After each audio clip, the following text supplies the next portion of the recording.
It sounds a little bit formal to say we're having an interview, but we'll certainly try and make it interesting and fun. Which is where I'll begin by saying to Rhiannon, it sounds like you've had an exciting summer, what with improving your Welsh and doing a little paddle boarding. What was it like? Well, we've had a busy summer because my son just finished his A-levels, so we've kind of had a long summer. We wanted to make the most of it.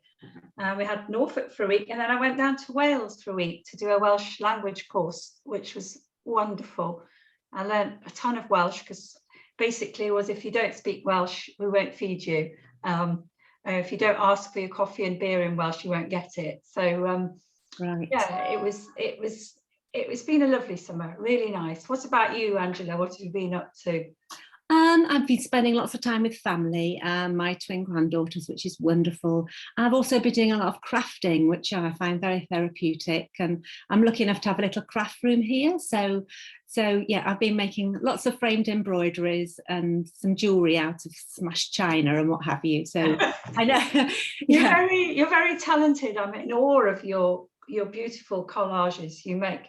You write wonderful novels, and then you do these fabulous collages. Thank you. I'm just an amateur, but I do enjoy it. I think you do a really professional job. They're gorgeous. Thanks, Rhiannon. Thank you. Can I ask you a little bit about your books? Can we chat a little bit about books? Of course, yes. Yeah. You and I have known each other, I just realised, about 10 years. And when we first met, we were both aspiring writers. We both had manuscripts in our handbags, so to speak, and we were both seeking agents and publishers and chasing our dream. And actually, we've both, in our own different ways, got our books published and had a real, we've connected with readers. And I think for me, that's just been amazing. And to see each other's journeys as authors has been wonderful too. So you've got two contemporary novels that are out. I'd like to chat about those first. I'm not sure which one was written first. You've got Magnolia House and you've got My Number. So do you want to show us Magnolia House? You've got it behind you. Do you want to show people? Here's Magnolia House. Yes. And I'll just give a quick summary so people know what the book's about. Okay. Rowan, who's a lady, she thinks she has it all. She's got the perfect husband and her perfect life, but then her husband dies on the football pitch, which is a very sad thing and quite topical in the Nottinghamshire area at the moment. Yes. And she decides after that she has to open her house to housemates, to tenants. But when she opens a house, is she opening her heart? So that's the plot line loosely for Magnolia House. Then your second contemporary novel is You've Got My Number. Would you like to show? So here it is, very lovely. And it's, again, Tess, like Rowan in Magnolia House. She thinks she's got a perfect life. And then one day she realizes that she's absolutely fed up with her immature boyfriend. And that's when things start to unravel. Your contemporary novels are amazing because they really have you really have your finger on the pulse of modern life and issues that kind of define our lives. So they're rooted in the issues of our time. It's all about relationships and sexuality and some mental health and addiction, and quite a lot of deceit and betrayal and people not being honest with each other. And above it all is what we're all looking for, I think, is to be happy. That's the overarching thing. So where do you get your inspiration from for these amazing books? I think generally life. I think communication is underestimated, and I like to put lack of communication in my books. I think it's a vital part of survival and is actually essential for survival, because misunderstanding, whether it's between countries or families or couples, it's it's essential. So I put lots of communication mistakes in my books, and I ask my characters to fix them. And I also like to give them lots of problems, both mental and physical. And by my characters working through their own problems helps me, because if I have issues, I'll download them to my characters and say, how are you going to deal with this? And it's almost as if they're helping me. I give them a problem like grief in Arlette's story and Magnolia House. It helped me a lot getting over my dad at the time when I was writing those, getting over my dad dying. And they almost showed me the way, if you like. And sadness at being let down by a loved one, I put that into You've Got My Number. And how Tess managed to deal with that also helped me.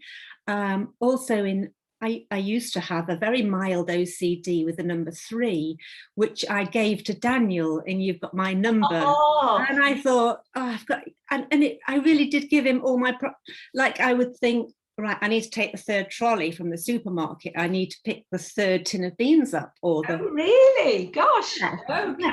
And it's not something that anybody or any friends or anybody in public would notice. No. Luckily, it wasn't the number 33, or I'd have been in trouble.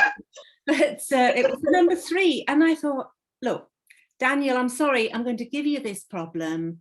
Try and work it out, and then I'll learn from that. And yeah, that's what I did. So I find it very therapeutic. Did Daniel sort your problem? Are you still counting number 3? I'm not. You're not? I'm not.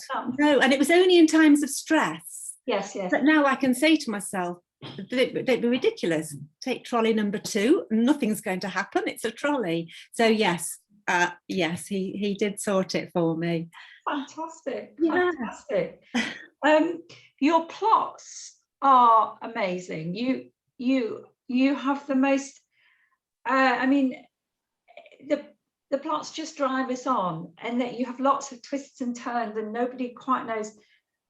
You just can't. How do you plot? How do you plot? Do you draw charts? Some writers draw. They have great spider charts on their walls, or do you have it in your head, or or do you have a piece of software? Some writers, even I've not used this, but apparently there's some software that allows you to plot.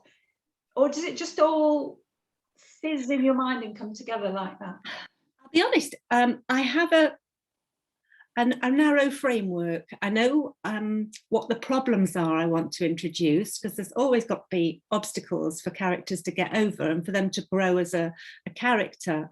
And I've got a start off point, and I know I want to resolve everything by the end.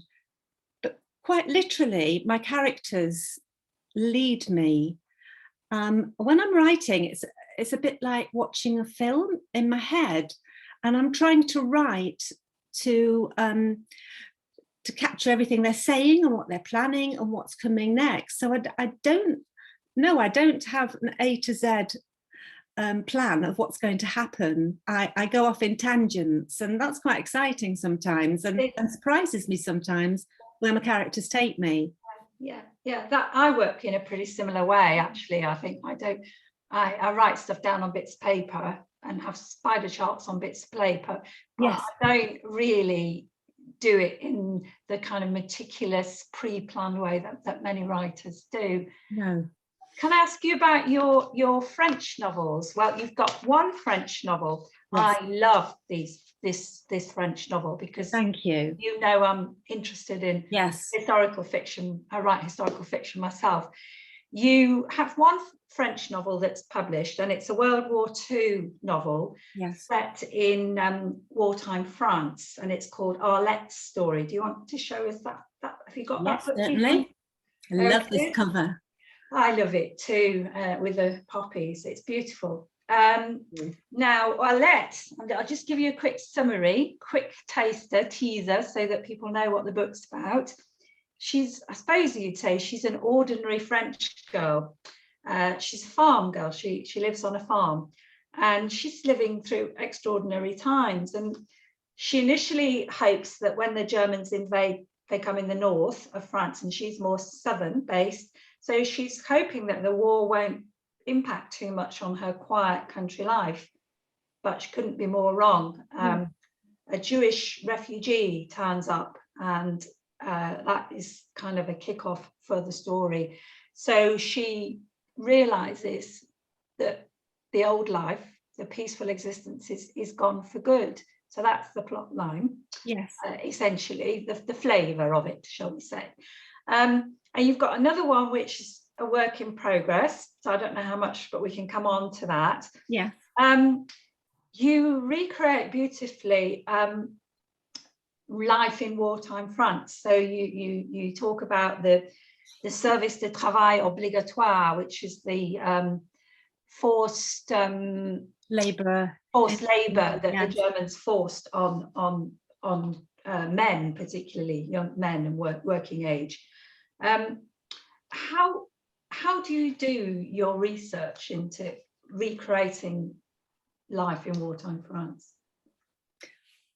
Initially, with Arlette's story, it was a holiday in France, and there was talk about this ghost village, which intrigued me. I had been hoping to write a Victorian novel, because there's a workhouse nearby where we live. So I knew I wanted to go into historical. So when I visited this ghost town, which is actually called Oradour-sur-Glane, it was so moving and so unexpected. So initially it was visiting the place. And just quickly, Oradour-sur-Glane was, all the townspeople were massacred on the 10th of June 1944, with just seven survivors out of 646. So as well as visiting the place, I read novels of the World War II era, non-fiction books, watch films, World War II films and documentaries, and take notes while I'm watching them. There's fabulous People's War articles on the internet, where people who lived through that time have recorded what they saw. I've visited Oradour 4 times. I've visited Oradour Museum 3 times. Then there's internet, blogs, articles, old newspapers. I did speak to 2 French elderly citizens when I was there, and although there were children around that time, they had got lots of information talking to their parents before their parents had died. So it was very interesting talking to them. And of course, archives as well. There's so much out there nowadays. We're so lucky to have the internet, aren't we? We're really lucky, really lucky. Yeah. I think it's revolutionized research for authors. I know when I was researching my first novel, that I spent a lot of time in the Bodleian Library in Oxford. This was kind of like early days of the internet, going through old maps and old papers and old books, but you can get most of this stuff, a lot of it online, not all of it, but you certainly can. And you can even, use Google Maps and drive along and things and see it's things. incredible, isn't it? It really is. It is. I don't think it replaces the place of, I think you do need to go often to know places, but it certainly helps to have all this information at our fingertips. You talk about Oradour-sur-Glane, this horrendous massacre of French citizens in the last days of the war, really. Yes. We don't really know why the Germans did it.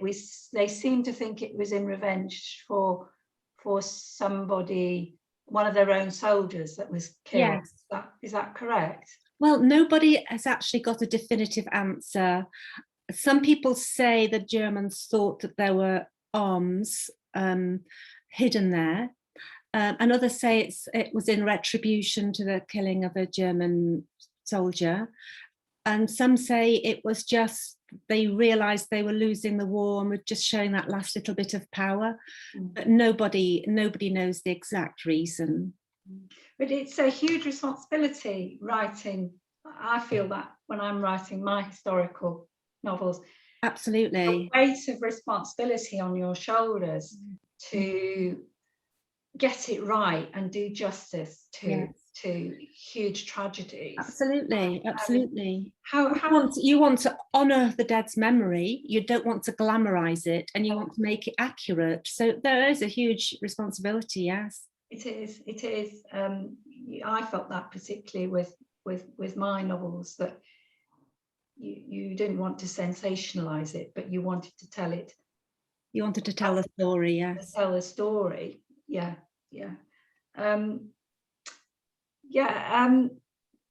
One more. Was it time to move on to me, and then we can come back to some of absolutely. Yeah? I think we've done 1/4 of an hour. Yes. Yeah. Then we can come back to some of the questions if we've got time at the end. Actually, Marilyn's got a question for you, but I think we might, Marilyn, I think we might keep that to the end, if that's all right. We'll come back to it. Yeah. Okay, lovely.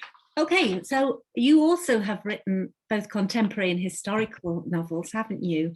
I'm going to start with The Last Vicereine, if you have that book there.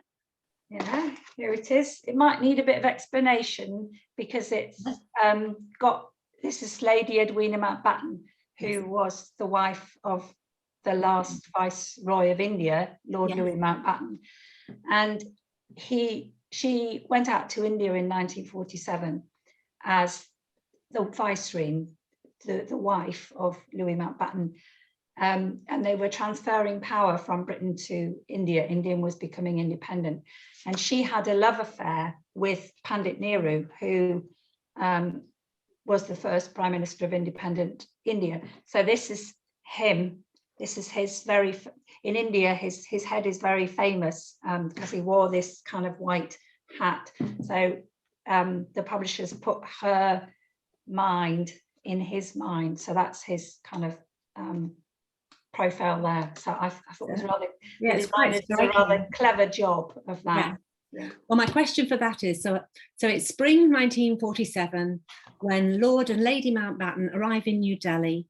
The novel follows events that take place leading up to and following Indian independence and partition. So, Rhiannon, writing about actual historical events and real people, as we have said, the question you asked me, it carries a huge responsibility, and we need to tread a fine line between accuracy and not glamorizing the situation. One of the reviews of your book says that it's a tasteful welding of fiction and fact. Can you tell us a little bit about your research and how you strive for that authenticity? Yeah, sorry, that's my phone pinging in the background. I thought I'd switched it all off, but it's still pinging. Yeah, I started off as if I was doing the research, but I got the bug for writing about this love affair, so that wouldn't leave me alone. So that was the compulsion, this fascinating love affair between a white woman and an Indian man, people of middle age who ought to have been enemies, who were actually great friends, possibly lovers. And I read a lot of the books of the time, the histories, the biographies. Pandit Nehru writes most beautifully in English, so I read all his books. I then went down to the Mountbatten archives in Southampton University and looked at the papers that are available there. There's a lot of controversy about the Mountbatten papers because they were bought with public money, and some of them are being held back from public view. So that's the subject for a whole Zoom, is why is the British establishment holding back some of the papers? So I looked at some of the ones that were publicly available. I went to India and I visited the places, as many of the places where the key events took place, to soak up the atmosphere. And it wasn't till I'd done that I felt, yeah, when I'd been to India and hung out in these places, I thought, yeah, I can write this now. But I was very careful to essentially I was filling in the gaps. I knew the key figures, so there are real people in the novel. Obviously they're real people, but it's told from the point of view of a female aide. Lady Mountbatten had female aides who went out with her from the UK. Now all the chaps, and there were chaps in those days, left diaries and notes and papers, and guess what? The women didn't. The female aides did not leave papers. So there was my gap, to invent a character that was close to Lady Mountbatten. So she's not real, but she could have been, because there were female aides. And then I knew what was said in the meetings. So crucial meetings about the transfer of power between the key Indians and the British leaders, Lord Mountbatten. And I knew what the stresses were. So I imagined what was said outside the meetings, what was said in private, what the private conversations would be.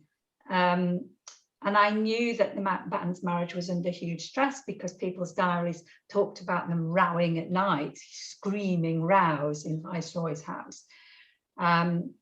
So it was about, I actually had a timeline where I knew where people were. The papers are so detailed that you can see who went in which car. They call them the arrangements for these events. And I suspect that royal family runs on similar grounds today, and embassies, that you see who's going in whose car, and you see who's sitting next to whom at the seating plan. So you can literally see X was sitting next to Y.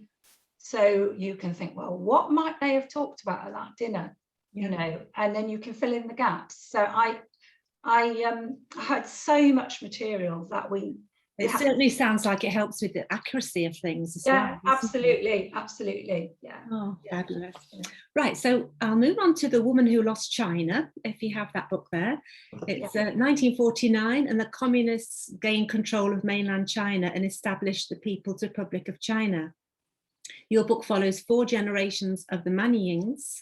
So you've had to create a whole family of characters, and writers spend so much time in their characters' heads and lives that we build up a relationship with them. Which character from your books do you miss most keenly, and why? Oh, that's a tricky question.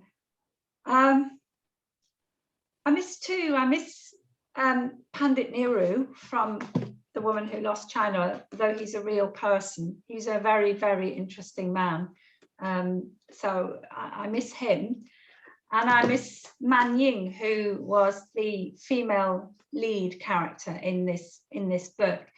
She isn't my mother-in-law. I'm married to a man who comes from Hong Kong originally, so she isn't my mother-in-law, but she is the story.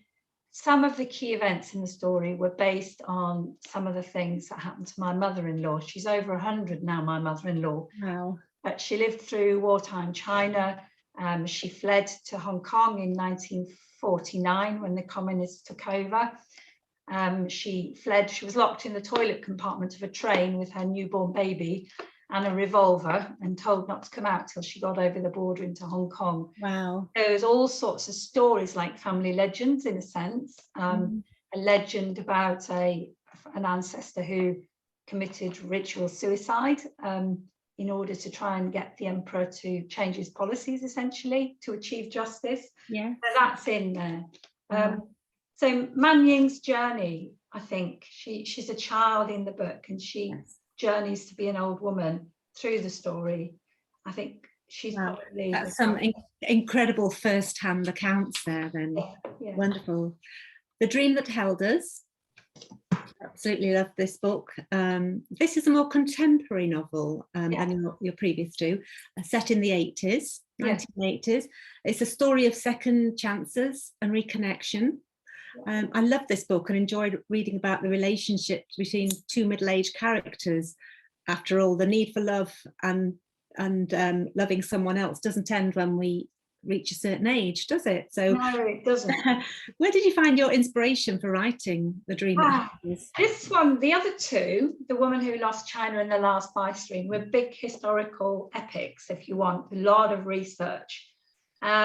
this one, although it's not personal in a sense, it is about my generation of people. I'm a 1980s girl. I was at university in the 1980s at Oxford, and all my life I've felt very keenly that, well, it was awkward. I was a northern girl in Oxford in the 1980s, and it was very odd time because everybody was all fired up with Thatcherism and Reaganism and, you know, get out there and get rich quick and make a load of money. And yes, coming from my background, I found that a very strange environment.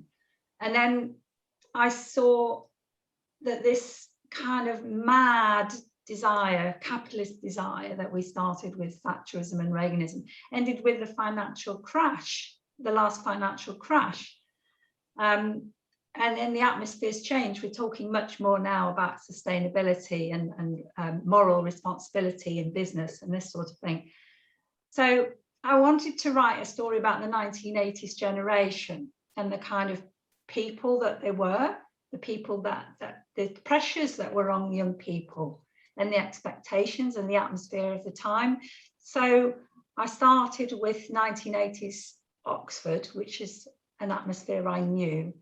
And then I pushed these people into middle age because what I was seeing at the time of the financial crash all around me was my contemporaries, not necessarily who'd been at Oxford, but people of my age, middle-aged people, who were being made redundant, sort of being cut off at the knees with a chainsaw because the businesses were going bust and the men in particular weren't getting re-employed. Mm-hmm. And middle age, it's a cliche middle-age crisis. People have been married for 20 years, maybe 15, 20 years, kids are growing up. People start to re-question what they want in life. So I invented these two people that had known each other as young people and then met again later in life as middle-aged people. And they had loved each other. And I think they still did love each other, but could it and would it and should it work? You could feel it bubbling underneath the, you know, in the background. It was fabulous. Yeah. I was playing with that idea of middle age and love in middle age, love in later life, which interests me a lot as a novelist. You know, romance, if we want to call it that, loving relationships is not something just reserved for the young people. No, and I've not read too many novels that do include middle-age to, you know, late middle-age romances. So it was very refreshing. Yeah. Very refreshing. And then, you know, is the answer, as somebody that's perhaps having a midlife crisis, people re-questioning where they are sort of 25 years on after them finishing university or college or getting their first job and wondering, well, heck, what's it all about? You know, I've done the right thing. I've jumped through all the hoops. So I was really interested. Is the answer to find somebody? Well, I'm not going to answer the question. You have to read the book. Yeah. Is the answer to your problems just to find somebody else? It's the Mr. or Mrs. Right. Is that the answer to our questions? Romantic novels will tell us that it is, but is that really the answer to their questions? So, fabulous question. Yes, the readers will have to sort of work that out, won't they? Yeah. Shall we take a few questions from you? Can I read the first one? Yes, of course. From Marilyn, which is addressed to you, Angela. She says, Angela, are you a superstitious person? Number 3 was of concern to you. How about number 13? Do you hide under the duvet on Friday the 13th? No, I'm not suspicious at all. Friday the 13th doesn't bother me one way or the other. In fact, if you ask family or friends, I've been known to purposely walk under a ladder on Friday the 13th because I've thought, it's a ladder, it's a number. So no, I've not got some psychological problem with numbers or with suspicion.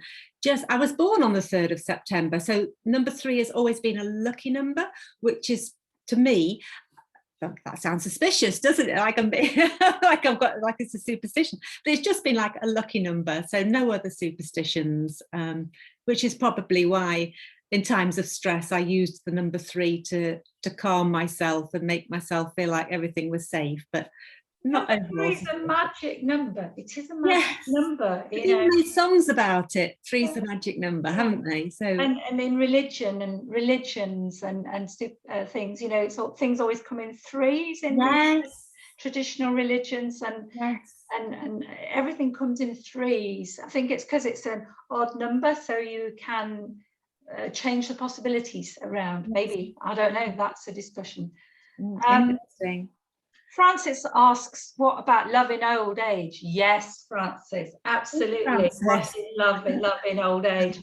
I've written about love in middle age because I suppose, like Angela, that's what I was seeing, experiencing and seeing around me, people getting divorced and remarried and re-falling in love. But certainly, absolutely, and in my book, there's, to my mind, there's not enough about the different forms of love that people experience at different stages in their lives. One of the interesting things about this novel to me was she was in her late 50s, he was in his 60s, and people say they didn't have a physical relationship, they were just great friends, spiritual friends. Well, I don't buy that, but you know, if somebody wants to write a novel about love in middle age, I'll be the first one to love in old age. I'll be the first one to read it. Absolutely. Let me read a question from Fran Hill. Thank you, Fran. Do you both create detailed character profiles for your characters before you start writing, or do you make them up as you go along? If I just answer that first, I suppose I do.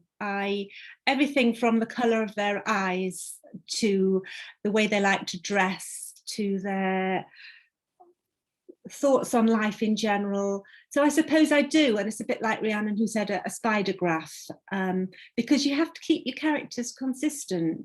You can't have them being afraid of something and then further down in the novel, you know, they're faced with that and they're absolutely fine with it. So they do have to have this continuity of character. So for me, yes, I do write quite a profile in each character. How about you, Rhiannon? I do. I tend to try and keep it to like a side or two of A4, like bullet points. So I imagine it in my mind, and then I think about it in a more rational way and try and put it down. And it can change as the novel evolves, but I do think them out, and I do think about, in the one that I'm working on now, they've both got excuse me, both got backstories, so I've had to be very quite interesting backstories that influence the present, the novel itself. So I've had to be very clear about what their backstories are that make them the people that they are. So in that case, yeah, and similarly with Edwina Mountbatten, very, very complex character. I had to look at her childhood, to the kind of experiences she had as a child, and her kind of, she was very rich, her kind of social background, to try and understand what made her tick. So I do that, but it might not be like some authors. It might be very messy, but in bullet points. But I know what I'm doing. You know. That's the most important thing, isn't it? Yeah. I love Francis's comment. I'll get on to it. That's about love at middle age. So yeah, well, Francis. Yeah. Oh, this is a good one from Fran. Yeah, no, is it Celia that says that she'll get onto it? Yes. Okay. Well, when it's written, you'll have to get in touch with me, because I would love to read it. It's I think she's thinking about love herself, maybe. Rather than writing it. Yeah. Oh, I see. Get onto it. Absolutely. Yeah. How do you think you have changed as writers since you first started? This is a good one. And what do you think you wish you'd known back then? Wow, that's a good one. So 2 parts. Can you see it, Angela? I can see it, yeah. You want to take the first part and then the second part? Yes. How do I think I've changed? I think I was very naive when I first started. When it came to writing, I thought it was writing a book, writing a story in your head, perhaps reading over it once or twice for a few spelling mistakes and sending it off. But boy, was I wrong. There's a definite learning process, not only how to lay it out, but the editing process is, you know, very involved. And so I've learned how to write a book, but nobody teaches you how to write a bestseller. So you know, you have to accept limitations as they come. But I think I've also, having given problems to characters and made friends with them, basically, I definitely think I've grown as a person and a writer in the years I've been writing, and I do feel it's a form of therapy, and it's my go-to safe place. So I feel I'm a calmer, less stressed person because of it. Do you want to answer the second part of that, or feel free to answer first? What do you wish you'd known back then that you know now? Oh, everything. Yes. I wish I'd known about the industry in more detail. I experience problems now as a writer because I have a degree in Chinese. I speak Mandarin. I've lived in that part of the world. My husband is from Hong Kong. So I write Chinese characters. But I'm being told that I can't write Chinese characters anymore by the industry because I'm not ethnic Chinese. So I wish I had known about how nasty the industry can be and how politically correct, this tyranny of politically correctness. Personally, my perspective on that is I cannot write an own story totally from the point of view of, like, I couldn't write a story about being a Chinese immigrant to the UK totally from that point of view of that Chinese immigrant. That's an own story that I couldn't write because I don't have that experience. But what I can do, and I believe I'm competent to do, is incorporate Chinese characters into my novel. But the way the industry is going at the moment, it's essentially saying you can only write what is your own ethnicity and your own sexuality. And I don't agree with that position. So I wish I'd known more about the political correctness in the industry. I wish I'd known more about the financial margins in the industry and how the economics stacks up, because it doesn't for most writers. Oh, no, not at all. No, you don't write to get rich, do you, Rhiannon? No, you write. I write like you do. I write because it's my way of relating to the world. Yes.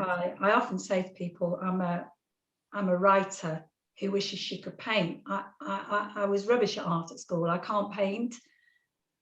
So my way of expressing myself is through words. The woman, I'll just say this and I'll finish. The Woman Who Lost China was my way of, I'd been working with, around, studying, working in, living, loving in the Chinese world for 25 years when I wrote The Woman Who Lost China. So a bit like your therapy books. I wouldn't say it was therapy, but it was my way of coming to terms with everything and everyone that I had experienced. Chinese history, the kind of people, the kind of tragedy, the horror of what happened in China at various points. My way of coming to terms and expressing all that. That's okay. Fabulous. We only have 5 minutes left. I think. Have you got time just to quickly tell us about your writing day, your favorite, where you write and what time you write? Oh, well, I used to be very, coming back to number 3, very obsessive compulsive sort of thing. I used to be very driven. I would, when my son was little, I had to be, you know, get him to nursery, come home, sit down, get on with it in that little 3-hour slot that I had. And I'm a morning person, so my default time for writing, for actually inputting is in the morning. Although I'm creating, I often come up with my best ideas in the bath. I'm becoming a bit more mellow in my old age, a bit less driven. So my deadlines are slipping. Yeah. Fabulous. What about you? What's your writing routine, writing day? Oh, usually it was just something that I felt compelled to do. It didn't matter what time of day it was, you know, just when I had some free minutes, I went there. But without going into anything, it's been a really tough year, and I haven't written for about a year, but I do hope to get back into it and be in the headspace where I can use it as a sort of therapy again. So I'm sure you will, and thank you. we've both had difficult years in one way and We the have. other. I haven't. I'm hoping that I have written, but not that well. So I've had a bit of a break over the summer. I'm hoping when the autumn comes, I'll settle down and finish off the work in progress. Let's hope we both do. Yeah. So I think writers they can't output. You can't output successfully all the time. You need rest time, reflection time. I really do believe in that you can't. Some people can, but I've had 20 years of writing, and you can't keep pumping it out, I don't think. No. You need. So. We better bring it to an end there. Thank you so much for your questions and for joining us. And thank you, Rhiannon, for your interesting answers. And it's lovely to see you again. And I love the top you chose. You don't want to see what's underneath. It's my on the bottom. Oh, well, I hope we can catch up soon for a coffee. And thank you to everybody who joined us. Bye. Bye. Bye-bye.